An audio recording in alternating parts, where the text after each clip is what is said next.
Hello, and welcome to Stoicism Philosophy as a Way of Life. My name is Donald Robertson, and today's guest is Brian Johnson, the founder and CEO of Heroic Public Benefit Corporation.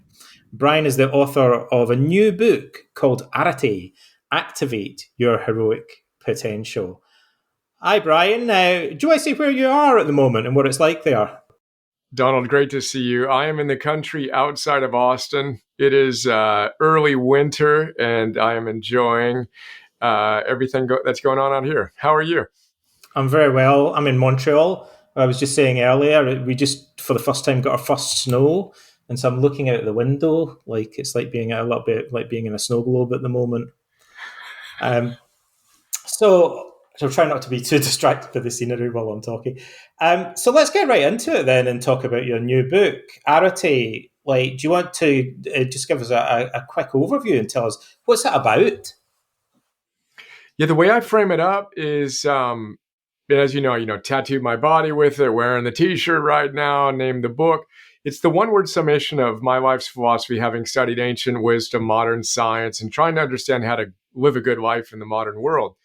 And when I really boiled it down to a single word, it came down to arete. As you know, if you ask the ancient, Greek philosophers, Aristotle, Plato, Socrates, and the ancient Roman Stoics, how to live a good life, they'd answer you essentially in a single word, arete.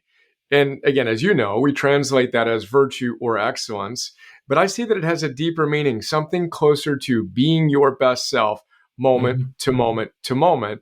And just became clear that, okay, that's the one word summation of my life's work. Let's name the book Arete. And it's one of those things where I'm somewhat mystified as to how that word ever left our cultural, vernacular. It's such a beautiful, powerful word that I think more of us should know what it means, who aren't really deep into Stoicism or ancient philosophy. Yeah, I think being your best self is actually quite a good way of articulating what the word means to the ancient Greeks as well. And I think you're absolutely right. There's a whole book in this actually about words that have disappeared, Hmm. concepts that have disappeared from our language. Anyone that studies the classics will think there's a really cool idea, there's a cool concept here that the Greeks and Romans seem to take for granted. We don't even have a word for this anymore. But people Hmm. have forgotten about something that we used to know. It's funny because when you're talking about tattoos, you and I both enjoy the ink, right? So on Arete, I have Arete on my right forearm, and on my left forearm, I have heroic, which is another example of a word Yeah, that again, hero, of course, is in our modern vocabulary, but we don't understand what it meant. right. In ancient Greece, again, the word hero didn't mean tough guy or killer of bad guy; it meant protector. So, from my vantage point, we're each called to be obviously the heroes of our own lives, but to protect that which we value and cherish in our world. And so, redefining and kind of rebranding, if you will, both Arete and heroic is really important to me. And I got to check out that book you're talking about with the all the ancient words, and then excited to get into my book. But tell me more about that real quick. Oh, sorry, I was just saying that's a book that someone should write, I Oh, I think. thought you said it existed. Yeah. Dude, please write No, it. I know that you've been going deep in your own work. Please write that book. that'll keep Give me us the busy. handbook. I'll tell you the next book. I've just written a book about Socrates. The next book I want to write is about anger. Actually, I'm gonna come back to that as a little teaser. Like maybe later on in the conversation today we can talk about that. That's my favorite subject at the moment. Hmm. But do you want to say a little bit more about the your book, Arete? Yeah, so I had like 70, 80% of a normal book written.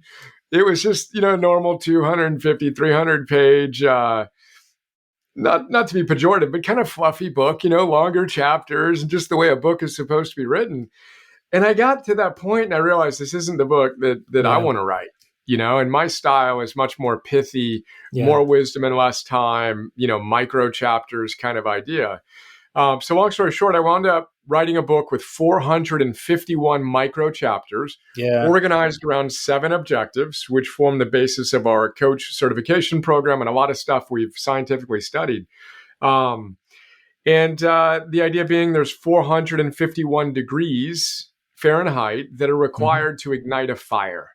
And I think a lot of people are going through life these days with a bit of apathy and even cynicism and approaching nihilism, and just getting to that point where we activate Mhm. our heroic potential. And so 451 ideas organized around these 7 objectives. Any idea hopefully can make a significant, distinction theoretically and practically in your life.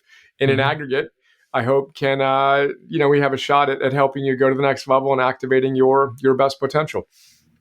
I wanted to ask you as well. So it's kind of an interesting format that you chose to write it in all these short sections, and then maybe it's more suited to a modern audience as well. I think the expectations and the needs of modern readers have evolved even during our lifetime. I wonder, do you think your perspective or your approach has changed over the years? Perhaps since your previous writing or the work that you've been doing, teaching courses. Like, how does this book express a shift in your perspective in any way, or like, has it changed from your earlier work? Yeah, I hope that my perspective has matured, and hopefully there's been a depth and the wisdom that I know we're going to talk about in a moment as well.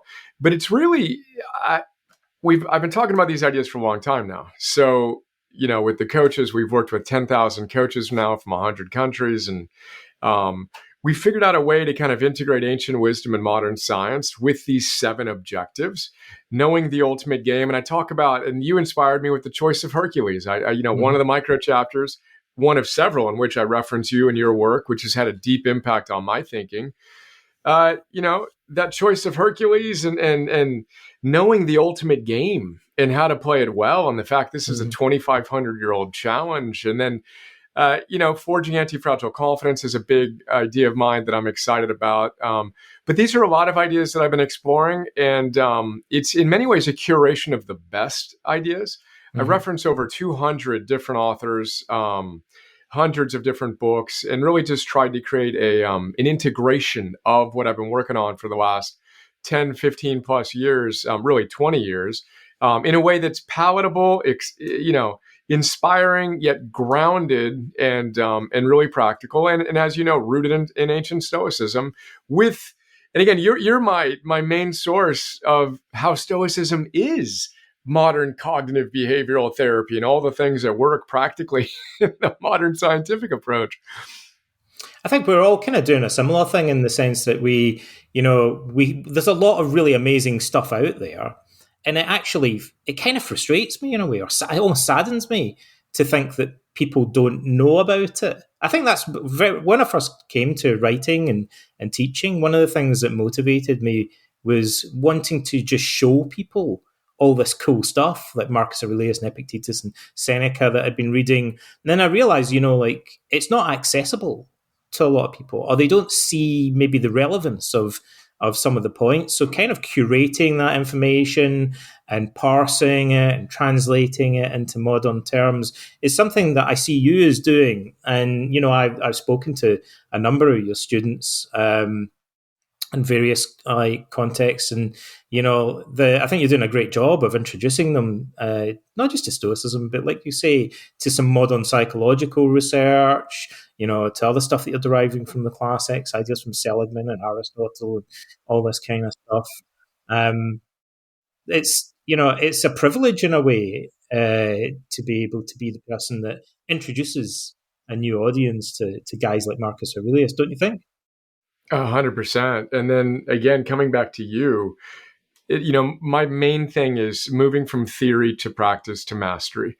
So your distinction that the ancient philosophers were warriors of the mind, not mere librarians, is one of the most themes I come back to most consistently and persistently, and really kind of waking people up to look. These are ancient ideas, embodied by noble men and women that have been proven by science that will work if you work them, but you need to move from theory to practice to mastery. So again, your frame on the librarian vis-a-vis the warrior of the mind has been made a deeper imprint on me, and that resonates. When I tell that to my students in our Interesting. community and our coaches, they're like, yeah, that's exactly it. It's easy to think about these ideas and enough logic chopping. Let's get to work, quit arguing and start being, right? Actually, what you're saying makes me think of something. It prompts a question I've got for you in a way. In the clinical setting in psychotherapy, when I was a young guy, I kind of stumbled across the Stoics and I was learning about CBT and I saw the connection between them and I was very excited about it. And then gradually I became kind of disappointed again because I realized that psychotherapists didn't really know much about Stoicism. People that did CBT quoted Epictetus all the time, but it was always the same quote. And I was amazed that they didn't then go and read the Enchiridion and find out more about it. Now, you've worked with thousands of life coaches, training them over the years, and you're really passionate about the relevance of Stoicism and other philosophy. But when you first started doing it, I suspect that there wasn't quite as much interest among trainee life coaches in classical philosophy. I mean, we've seen things like Stoicism gain popularity over the years. I just wondered, like, what's been your perception of that? Have you seen people become, over the last 10 years or so, progressively more interested in learning about Yeah, classical? 100%. Again, thanks to you, thanks to Ryan, you two in particular, and of course, a number of others, William B. Irvine, who have done great work. But what I found is that I think people are tired of being told, all this secrety, self-helpy, pom-pom waving stuff. They want true, deep, grounded wisdom that's also Mhm. validated by modern science. So Yeah. yes, I've seen that surge, but I've always had a great response from my discussions of this wisdom Mhm. because it's so profound. And as you know, I go in and I pull out the big ideas in the philosopher's note. So yeah, well, I don't find Seneca dry at all. I find his writing to be astonishing. Same with Epictetus, whether it's the Enchiridion or his discourses. I mean, you could feel like you're in his classroom. You're the one taking the notes, right? And Aurelius, the same thing. But I think the wisdom, especially when it's distilled, is so compelling and it works. I mean, the Mhm. idea that it just all of the ideas are so practically relevant when you make that simple step forward. I'll tell you my frustration. I'm a huge student of the positive psychology movement, fan of Martin Mhm. Seligman and all the Yep. others. I think Right. they're missing the fundamentals. Yeah, So there the you thing go. that frustrates me the most with therapy and psychiatry is we know that your physiology drives a lot more of your psychology than one may think. So I want to see that brought to Mhm. life more. Even if they keep the origin of the story of CBT shrouded, I can live with that. But prescribe eating and moving and sleeping and Mhm. really practicing these basic fundamentals in order to help people increase their sense of flourishing and eudaimonia and whatnot. I thought you were also going to say that the positive psychology movement, like CBT, doesn't say that much about like classical philosophy, the stuff that you're into. Although you like, it's obviously really relevant to a lot of the things that they're saying, and they do touch on it. It's usually just kind of in passing. So there's a huge opportunity there because for sure, one thing you know for sure, and I know for sure, is the people that are studying these subjects, your trainee life coaches and also clients, want to know about ancient philosophy because it gives them a bigger Yep. perspective. Yep. It makes it more meaningful. 100%, which is what you and I have talked about in our chats when I'm on the other side, interviewing you, is the meaning that's lost, the Yeah, soul, the true, yeah, bigger picture. But I think the reality is most of the academics don't know that there's that connection, and the therapists. And I think you're right. I think there's a hunger among so many of us to connect this to ancient truths. And again, Stoicism is not echoing, but is the wisdom in Stoicism is echoed across all the other teachings, whether it's the mhm. Gita or Confucius or fill in the blank. I mean, these are the same basic ideas repeated across different cultures, and it's been fun to work with you to make it more and more practical. Now I know because a lot of the people that happen to listen to this podcast are particularly interested in Stoicism. I wondered if you could say a little bit more about how you feel about Stoicism and how it's influenced you over the years. I know it's something that you're really into. Actually, this is audio, so people won't be able to see. You've got Marcus Aurelius behind you, and you've got an Arete t-shirt on and everything right now. What's been the impact of Stoicism on your thinking and your work over the years? Yeah, it's been profound. Gone into all the source materials again, including your work, etc. I used to have Epictetus. Do I? Well, I put them back up. I got Epictetus and Aurelius. I actually changed my heroes around because I was told I have a dude wall, which of course I do. Uh, but I'm flanked by my two favorite heroes, Epictetus, who's the teacher I most admire, his intensity, his logical Mm-hmm. coherence, but his unapologetic, playful, admonitions to his students I can feel when I'm reading his stuff. That's deeply inspired me. And then, Mark is kind of the reluctant leader. I feel that in many ways, frankly. A part of me would prefer just to read and write and teach and think and repeat. And I feel called to lead with our public benefit corporation. So his humility, his willingness to play his role well, and I bring those two guys up and a few other heroes every Mm-hmm. single morning in my meditation after I do a few other things, one of which might be interesting to you, a virtue kind of Mm-hmm. reflection and meditation. But I invite them into my life in my mind, kind of like a Dumbledore and his old headmasters on his wall at Hogwarts. My pictures come alive, and they literally talk to me. So every morning they're literally with me, and it's their wisdom, of course, is profound, but it's who they were that most Yeah. inspires me. I view them as knowing there are no perfect sages, but as close to perfect sages as we're going to get in their respective areas. And that really, really inspires me and has for years now. I've often been puzzled about what it is about Stoicism that seems to capture people's imaginations. There's a lot of good advice in Stoicism that really resonates with people, but you can find a lot of it in other literature as well. But people often seem to be really attracted to the Stoics. And I think it's the characters, like you say, of Epictetus and Marcus Aurelius in particular. I remember when the movie Gladiator came out, which was a long time ago now. It was 23 years ago that movie came out. Russell Crowe's getting on a bit now. Like, time flies. But when that movie came out, I met a bunch of people, guys mostly, that gone out and read the Meditations of Marcus Aurelius. They'd never read any books like that before, but they read it because Richard Harris plays Marcus Aurelius in the first act, and that kind of got them interested in the subject because they could sort of visualize ancient Rome. They could visualize Marcus Aurelius, and they found it strangely relatable in a Mm-hmm. surprising way. Now there's a sequel coming out in the next year or so. I think Ridley Scott's making Gladiator 2.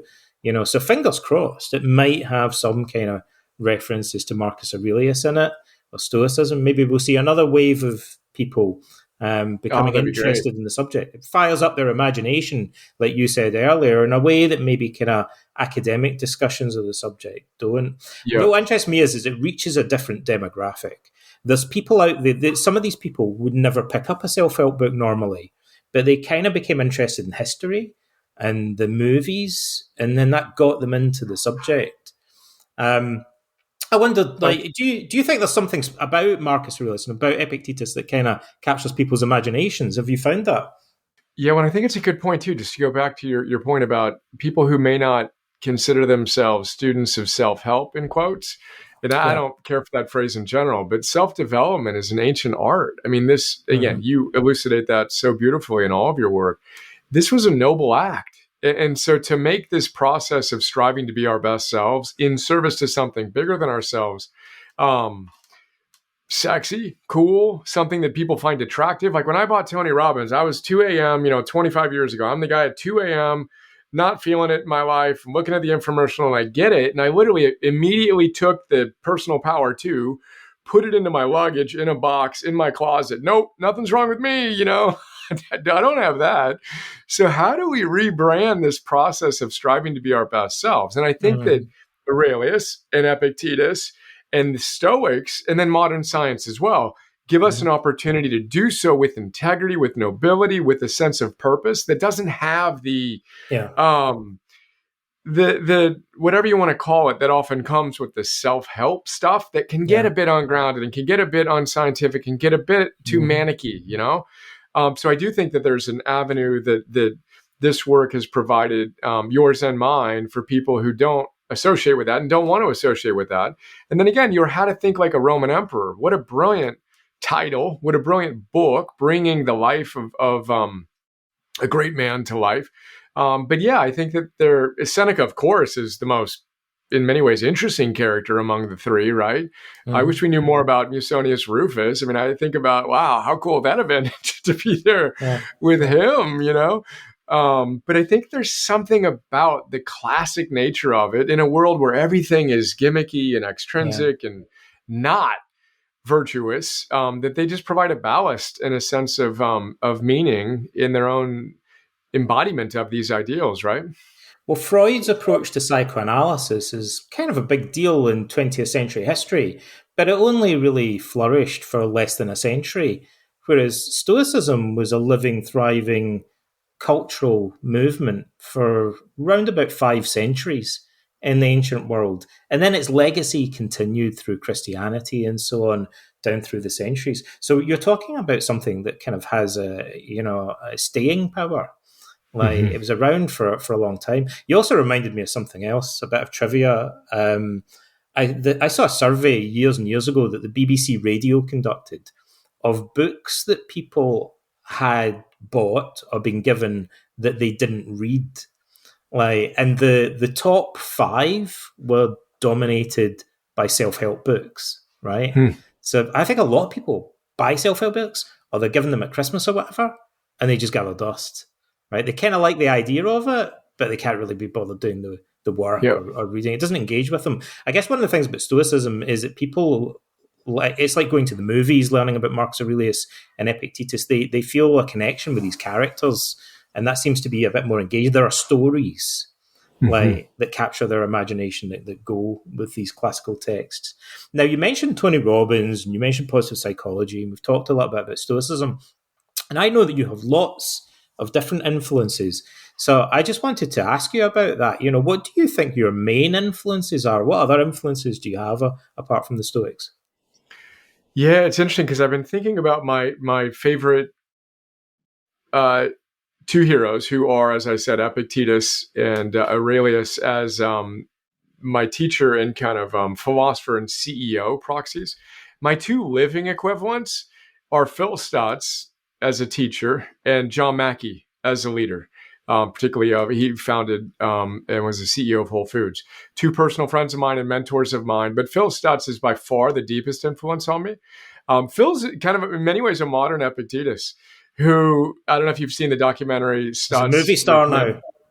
Yeah, now he is. I mean, I'm so happy the world gets to see him. You know, he and I have done approaching 450 one-on-one sessions over the last 7 years. Um, but if people listening haven't seen Stutz on Netflix, it's a phenomenal documentary. You know, you got a therapist that drops f-bombs who's challenged the whole therapeutic model. You know, his joke in his new book is my practice differs from typical therapy, and this is a NYU MD in one critical regard: it works. there's a practical application and audacity to say this doesn't work, this does. Let's go. But he's had the deepest impact on me in one idea in particular, which we can connect to Stoicism. So, Ryan's obstacle is the way. That idea that you can use life's obstacles to get stronger. I now call that anti-fragile confidence, and have operationalized that in a way that frankly, I'm personally very proud of, and I've seen to be very effective in my life and the people we've trained. Phil Stutz calls that emotional stamina, your ability to handle pain, uncertainty, hard work in the modern world. But his formula is what changed my life, which is the worse you feel, the more committed you need to be to your protocol. So the Yeah. worse you feel, the more committed you are to your protocol, or practicing your philosophy, to use that phrase in this context.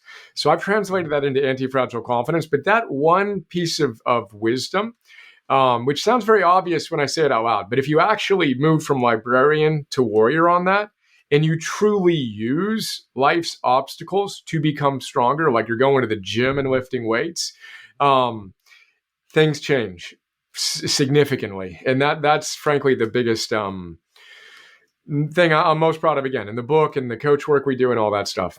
I think we can riff on that a little bit and talk about it. I think you brought up something very interesting. It's like you say, it's like a trope. It's a theme that runs through Stoicism. This idea that the obstacle is the way, and it's articulated in a number of different ways. So sometimes I think it's useful to explore an idea by thinking, what would the opposite be? And I think, in a way, the opposite of seeing suffering as a motivation would be complaining about it a lot and doing nothing. And I think we see quite a lot of that in life generally. We see a lot of it on the internet. I think as a clinician, as a therapist, I see that when I'm talking to clients, often in the initial consultation with a client, what they'll do is they'll talk a lot about how frustrated they are with something, how awful it is, and they're kind of venting or in a sense complaining about it. But it raises a question: if it's so awful, why haven't you been motivated to do something about it sooner? Freud, of all people, I'm not a big fan of Freud, but Freud raised this point. Freud's best paper is called Mourning and Melancholia. Like, in many ways, that's where he had some of his best ideas. And Freud said he thought it was strange that his depressed clients would often talk about how awful their life was at great length in his sessions for many, many hours, but didn't really seem to be motivated to make changes. Like, so how can we flip that switch that goes from complaining about something or ruminating about it to taking our pain and our suffering and using it as a kind of fuel to take action and to persevere? Yeah. Yeah, well, I love. Let's go back to your point on what's the opposite. So, what's the opposite of using life's challenges to get stronger? To your point, you're a victim. So, a victim complains, criticizes, blames, puts agency outside of themselves, just wants to pull the covers over their head and go back to bed. The opposite of a victim, you move from victim to creator to hero. That's the hero is moving toward the front lines. They hear the sound of battle and they go toward it. They're not running away from it and complaining about it. But I think the opposite, or the way to define that experience where when life hits you and you break, is fragility. You're fragile. And now most people think that the best you can do is be resilient, that you can handle more pressure, then you break down, then you bounce back faster. But Nassim Taleb, he's the one who coined the word anti-fragile. What's the opposite of fragility? What if when you get hit by life, you got stronger, not just endured the pain, but got stronger? Then you'd be anti-fragile. I have goosebumps, I say that. I love that word. So then the question is, well, how do you become anti-fragile? And then we come back to Phil in a moment. But his metaphor is the wind will extinguish a candle, but it will fuel a fire. Same thing, obviously, that Aurelius and Ryan's riffing on in his Obstacles of the Way. So then the question is, how do you operationalize that idea? And so I combine anti-fragility and confidence. So I'm going to mispronounce this. How do you say confidere in Latin? Is that one of your 300 words you're going to go record next week? So confidence comes from two little ancient words, confidere, however it's pronounced. Intense trust is what confidence means. So I love that word. And the way that I look at it is, look, intense trust in what? Confidence in what? That things are going to go the way you want? Sometimes, but obviously not all the time. Intense trust that you have what it takes to respond to whatever life throws at you. But if we want to build intense trust in any relationship, you have to do what you say you will do.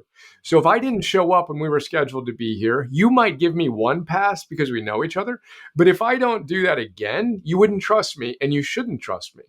So my take on that applied to our lives is, if you want to trust yourself, if you want to have intense confidence in yourself, you have to do what you say you will do. If you say you're going to eat, you're going to move, you're going to sleep in certain ways, you're going to spend time with your kids without your phone, mundane things, and you consistently don't do those things, you're eroding your trust every time. Stated positively, as you start doing those things, especially when you don't feel like doing those things, and you have the wisdom and the discipline, especially when life is hitting you hard, then you can start forging anti-fragile confidence. And instead of breaking and being fragile when life hits you, you slow down and say, oh, my joke is the heroic gods have blessed us. I used to say the stoic gods before I founded heroic. The stoic gods have blessed us with a chance to practice our philosophy. Let's go. And then in those moments that used to break you and extinguish your little candle, now you're practicing your philosophy with even more rigor. And that very thing that used to break you makes you stronger. Now we're forging anti-fragile confidence. And again, getting 3, 5, 7% better at that is life-changing.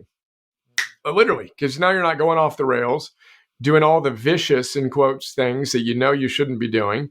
But you stand still, you get strong, and you do the things you need to do, especially when you don't feel like it.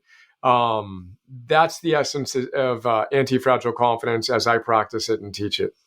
think one of the reasons that people do the opposite or don't do that is in clinical practice, one of the foundational concepts is avoidance. And avoidance takes many different forms. And we know it's kind of addictive. They're basic psychological principles that tell us about the power of negative reinforcement that comes from the sense of relief that people get when they avoid doing something that's uncomfortable. But we have to face uncomfortable things to grow and to overcome problems. But we get such a basic buzz or sense of reinforcement from going out and facing a problem and then running away from it. We get immediate relief. The easiest way to feel better is to run away from things that make us feel uncomfortable. And that doesn't benefit. It makes us sick in the long term. It makes us fragile and weaker in the long term. But it's addictive, just like eating candy is. We get a kind of immediate high from running away from danger. Like the quickest, easiest way to feel better is just to run away, or to go back in bed, get back into bed, if it's cold outside. But it doesn't damages us in the long term. So what we're working against, I think, often is just very simply this powerful, childish drive, animalistic drive to kind of avoid discomfort and to learn to become more tolerant of discomfort when it's in our best interests. Yeah, and what do we train it? I mean, this is Ward Farnsworth's great distinction: the good mood versus the good life. Yeah, you'll feel good for 2 to 3 to 5 seconds. How about even 2 to 3 to 5 minutes and hours, let alone days and weeks and months and years after? So that hedonic, eudaimonic, and I'm not sure people are lacking motivation as much as they are wise counsel. Yeah. I just don't think they're being given good advice. And again, approach versus avoidance. We know that the healthiest among us approach their life's challenges vis-a-vis the avoidance. So Phil Stutz's number one tool on that is echoed, across the literature, but it's bring it on. So when you feel that pain, that uncertainty, that doubt, you feel uncomfortable, you're out of your comfort zone, we need to reframe that experience, that your potential, that eudaimonic life that you want to live, exists outside of your comfort zone by and large. Therefore, how does it feel when you get out of your comfort zone? By definition, uncomfortable.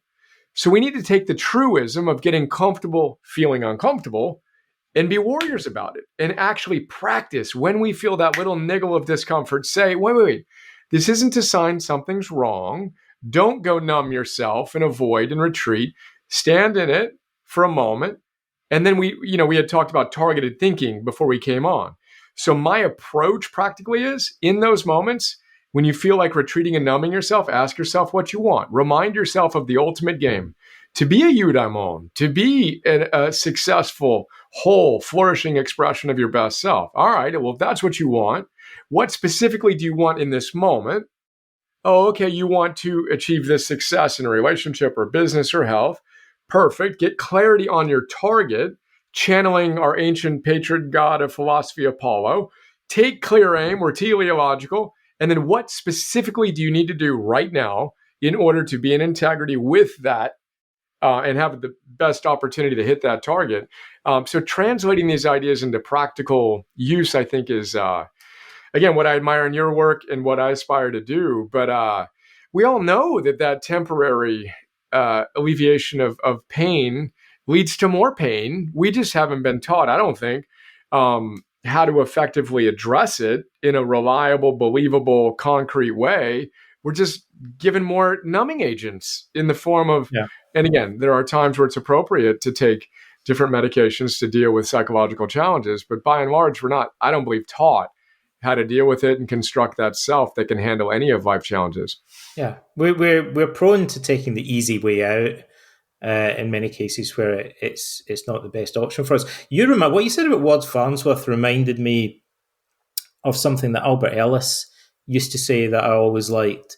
Ellis was the founder of rational emotive behavior therapy, the kind of precursor of modern CBT, or the first form of modern CBT. He's a little Epictetus. His intensity. Yeah, he was super into Epictetus. Yeah, he's kind of similar character to Epictetus. Yeah, 100%. He used to say to his clients, he would say, "There's a difference between feeling better and getting better."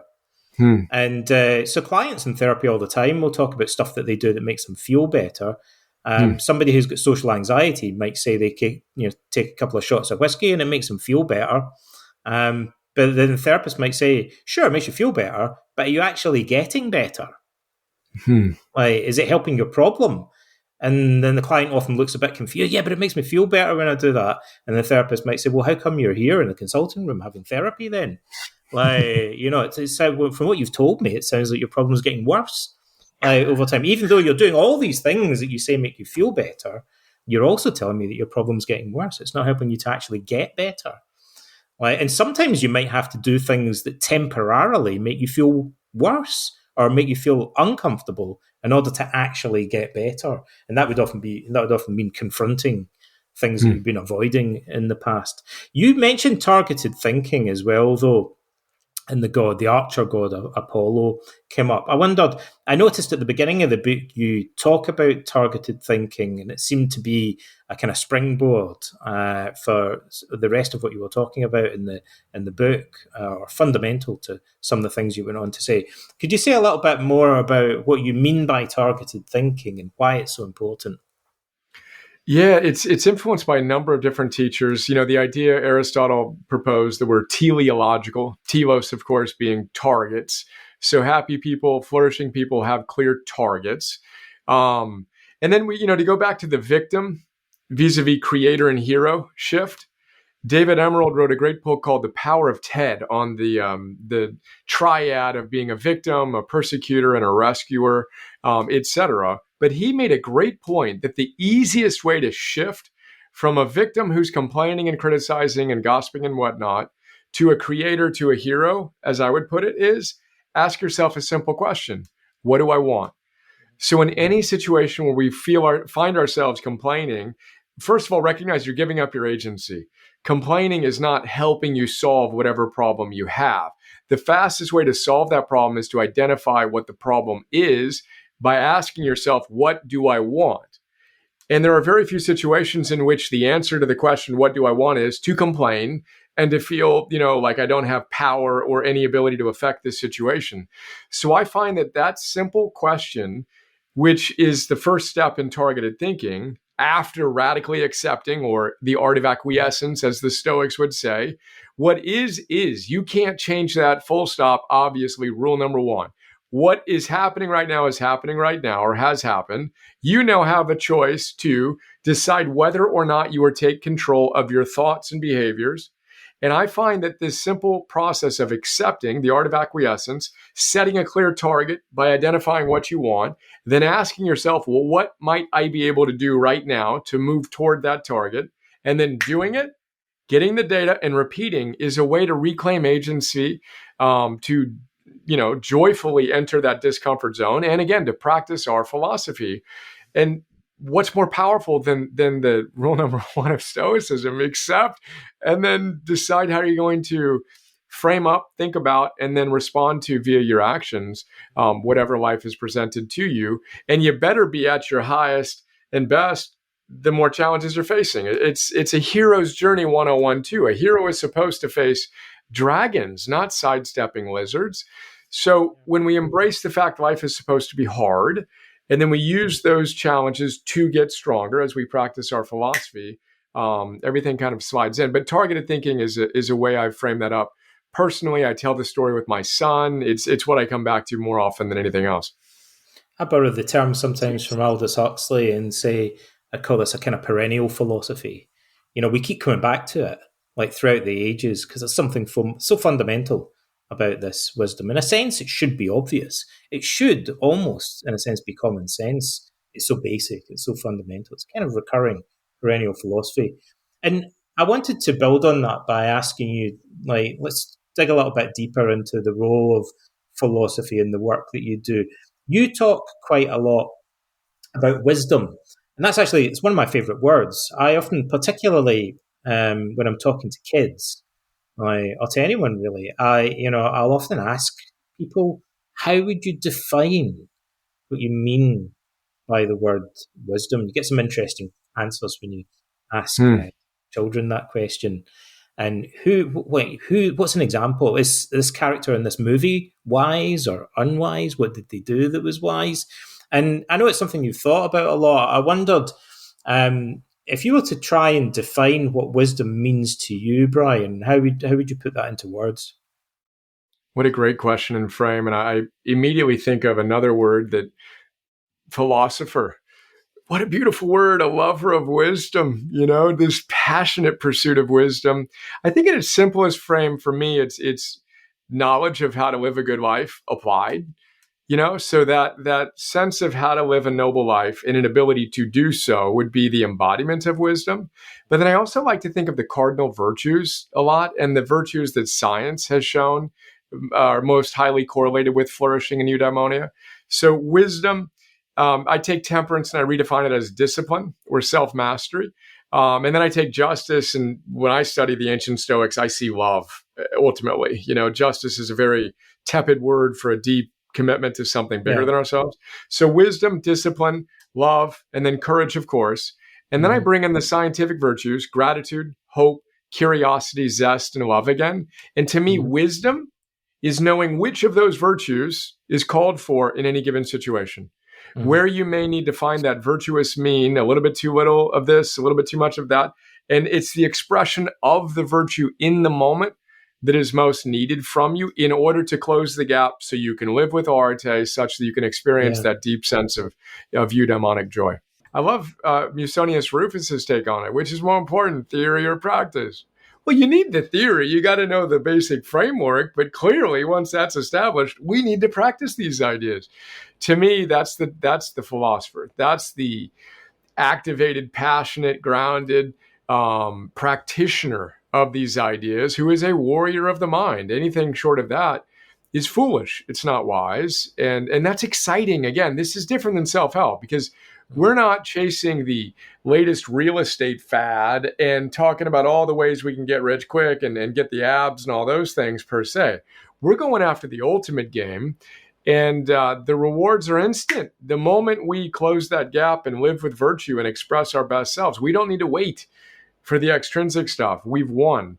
And then as we aggregate and compound those gains, I think that the people feel it. This is the seventh objective in my book, is activating your soul force, that ineffable moral charisma that one can feel in someone who's committed to practicing their philosophy, which is what I see when I look at Epictetus, Aurelius, Churchill, Gandhi, these heroes of mine that had different facets of their humanity heroically expressed. It's wisdom embodied, right? I'm a parent, you're a parent. What advice do you have about self improvement, personal development in terms of raising our children? How can we be good role models and offer the right sort of guidance to our kids? Well, I think that was going to be my answer, is if we want to, and again, the etymology of the word parent, it means to bring forth. So a parent literally brings forth what? That which is latently, potential within our children. So to create the environment through which they can flourish. And to me, to state the obvious, it all starts and frankly ends with embodiment. Mm-hmm. And as Ralph Waldo Emerson, my favorite American philosopher, says, who you are speaks so loudly, I cannot hear what you say. So if Mm-hmm. all you're doing is telling your kids whatever you think they need to hear, and they know that you are not living in integrity with these ideals, good luck. Yet, stated the other way, if you are committed to living with wisdom, discipline, love, courage, and the other core virtues we've been discussing, kids feel that. Your colleagues Mm-hmm. feel that. Your clients feel that. The world feels that. And again, this is where Arete comes back. It's the one word playbook for a good life, And this is, I use my son, Arete. How do you even spell it? How do you pronounce it? What's it mean? That was the first 5 chapters were the last ones I wrote. And I was thinking about, how do I introduce this idea? Because it's heavy, Mm-hmm. and then my son didn't want to. Loves chess. He wants to be a grandmaster. That's his passion. And then he woke up one morning. We're supposed to go to a tournament. He doesn't want to go. And so we wind up having this conversation in which I talk about what it means to deal with your fear and your laziness and to live with Arete and all these things. And so it wound up being the perfect Yeah. construct to introduce these ideas. But I think being the embodiment of the ideals, not perfectly, obviously, but striving to consistently practice it is the most important aspect of it. I'm also a really big fan of Carol Dweck and her research in general, and particularly on the growth mindset vis-a-vis the fixed mindset. Teaching our kids to embrace failure, to embrace mistakes, to embrace hard work, to embrace the fact that life is hard and challenging is beautiful. I grew up the youngest of 5 kids in an alcoholic family. I had the most rigid, fixed mindset, had to be perfect, forever. So the fact that my son truly understands that you win or you learn. It's not an abstract thing. No, it's great. The only way you get great, my kids, if they were here, hey, how do you get good at anything? You practice. Yeah, okay, cool. And then, aren't mistakes awesome? And they'll say, yeah. Why? Because that's the only way you can learn. Where was that lesson for me when I was growing up? So this idea of embracing that growth mindset, the hard work, the opportunities to learn, etc. The top things on our list. And then again, the basic fundamentals: eating, moving, sleeping, breathing, focusing your mind. These are, I think if the ancient Stoics were alive, they'd be talking about that a lot. Yeah. A lot. Just the basic, be a good human being, take care of the foundation and build your life on that, Yeah. I wanted to say also that there's something implicit in what you said just now and in your book, which I think is often missing from accounts of modeling. And I think you're absolutely right. The key thing with children is to set the right example, to be a leader, to be a role model, to show through your actions, you go first, like as a parent, like demonstrate the things you want your children to learn. But in that idea of modeling, there's at least one thing missing, which was highlighted in the 1970s in early research that was done on modeling behavior to children, which is that if we just demonstrate things through our actions, the one problem is that other people can't read our minds. So they don't see what's going on inside us. They can model and observe our external behavior, but unless we give them a window into our soul and allow them to see what the thought processes are as well, they can't really model the internal activities hidden like within us. And one way around that is simply just to talk aloud. And you kind of did that. You exemplified that when you were talking about your relationship with your son. You talked to him about your thought processes and so on. So it wasn't just your kind of external behavior, it's also your internal behavior that you're modeling. And I think sometimes people need to be reminded to do that. So first of all, model the qualities you want your children to learn. But secondly, you also need to be transparent about what's going on within you so that they can model that as well. It's not hidden from them. Goosebumps. I really appreciate you highlighting that and making the implicit explicit. And that's something that I'm going to bring into my teaching. And 2 things came to mind. One, a lesson you taught me when I did an interview like this with you, that the thing that I do the most with my kids is I tell them about my challenges. Yeah. So you made the distinction that modeling isn't always healthy. If it's pure mastery modeling, you feel overwhelmed, you want to give up because I'm never going to be like these guys. They're perfect. But when I look at my heroes, I look through the beautiful portrait. I see Lincoln who's on this wall and I see how beat down he is. How tired he is. And I know how much he suffered. So your distinction of mastery modeling vis-a-vis coping modeling was really profound. And we had our chat. And so what I do with my kids, we launched the book, right? Blessed to have hundreds of 5-star reviews. I get my first 1-star, right?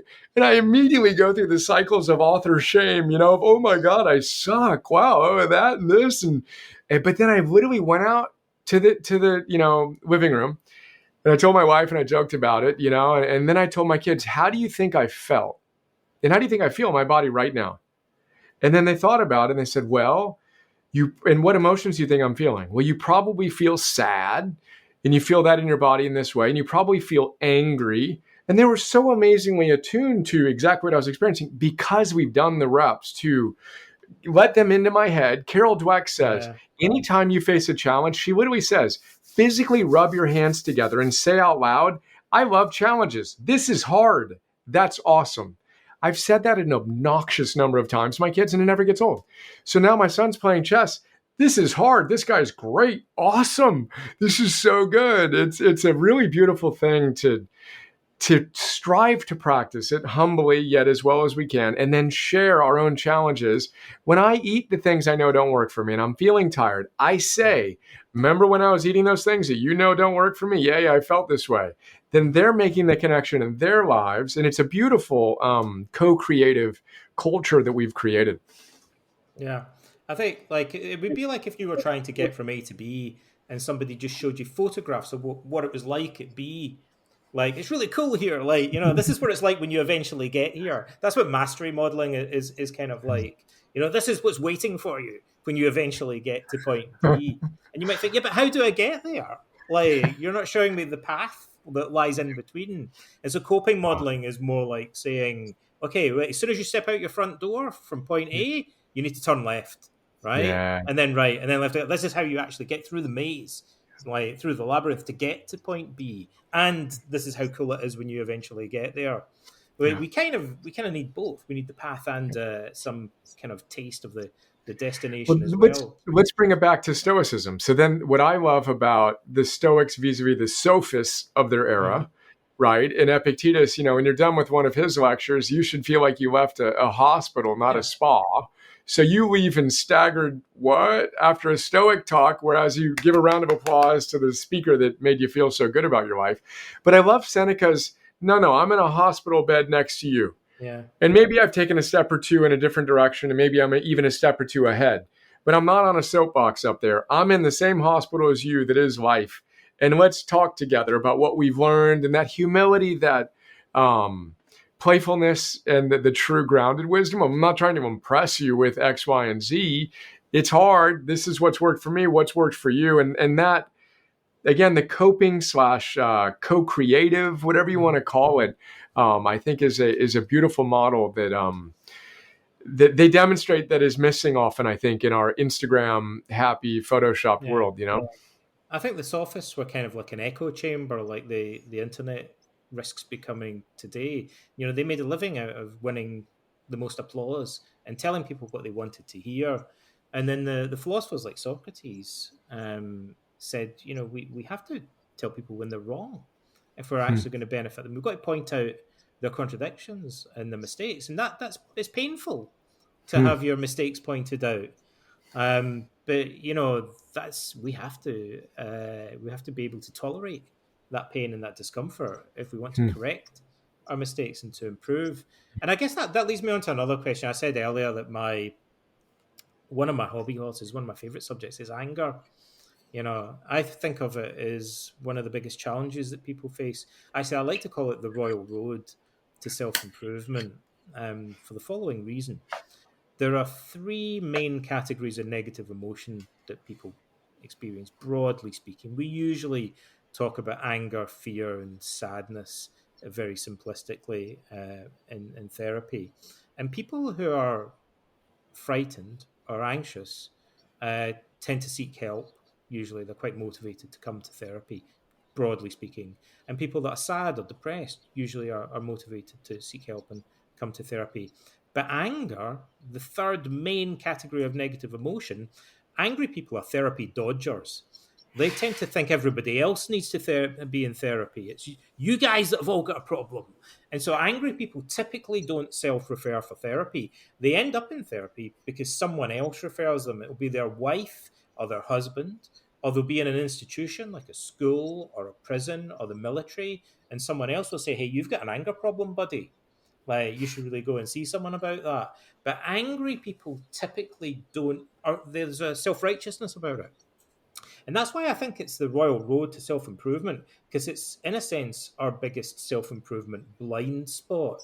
Hmm. People know they need help with their anxiety, they know they need help with their feelings of sadness and depression to some extent. They're more likely to seek it out, but hardly anybody seeks out help for their anger problems. And so there's a huge untapped vein there, an opportunity, I think, for people to heal wounds that are usually Hmm. overlooked and ignored.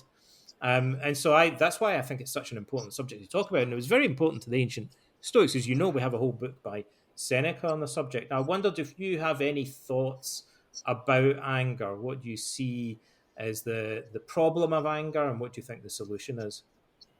Well, I'll tell you what, this is your next book. Yeah, yeah. Okay, well, I can't wait to read your book, and I still need to read Seneca's book on anger, so I'm not going to be an authority on this. And earnestly looking forward to reading your book on the subject. What arises for me, again, Phil Stutz talks about rage and cosmic rage. And one of the tools that I use that he's kind of encouraged me to consider practicing is when I feel that anger, that rage, to step back, to recognize the emotion and to see it, which is obviously always the most important, name it, Mm-hmm. frame it, and Yeah, be able to use it as the fuel for our growth. And if we're so caught up in it, yeah. then of course we're not going to be able to observe it. So stepping back, meditation is a big practice of mine. So 15, Mm-hmm. 30, 60 minutes in the morning for 17 years now. So the ability to step in between stimulus and response and choose a response. So simply being able to identify the emotion that we're experiencing, whether that's sadness or anger or fear, etc. Yeah. But anyway, he has you strip away the emotion and look at what's missing in your life. Because anytime there's, in my experience, rage, there's something that's missing. And I tend to experience that the most. Obviously, with kids, you get angry, you get triggered, and that's a great way to practice your philosophy. But it's a more it's a different flavor, if you will, than what I feel in business. So in business, when I'm working with a team and there's a flash of anger or rage, I like to do the quick analysis of what's missing here, because there's something missing, whether it's a competence in a certain domain. And I want to remove the emotion in the individual from it and see what's missing, and then use that energetic trigger as an opportunity to see what I want, to go back to targeted thinking, and what I might be able to do to get more of it. But I've just tapped out my perspective on it. I'm looking forward to reading your book, framing it up. It's not a subject I've spent a lot of time thinking about, and really excited to hear your thoughts on it. You know, I heard an old wives' tale that if you learn the name of a demon or an evil spirit, you gain power over it. I think Hmm. that's something that we find in kind of folk tales and Hmm. and mythology and stuff. It's a trope that recurs, and that, yeah, I'm reminded of that when you say that naming an emotion is a Hmm. way sometimes of actually gives us cognitive distance. Is to, like the technical term that we sometimes use Yeah. to describe that. There's something about it doesn't always kind of work, or there's a knack to doing it, but certainly we see that very often in therapy, that when people find the words to articulate their emotions and to Hmm. label them and name them, in many cases that allows them to gain perspective on them and take a step back, and that can give them more control in a number of very healthy ways. So I think that's very important. um well, I think we're reaching the end.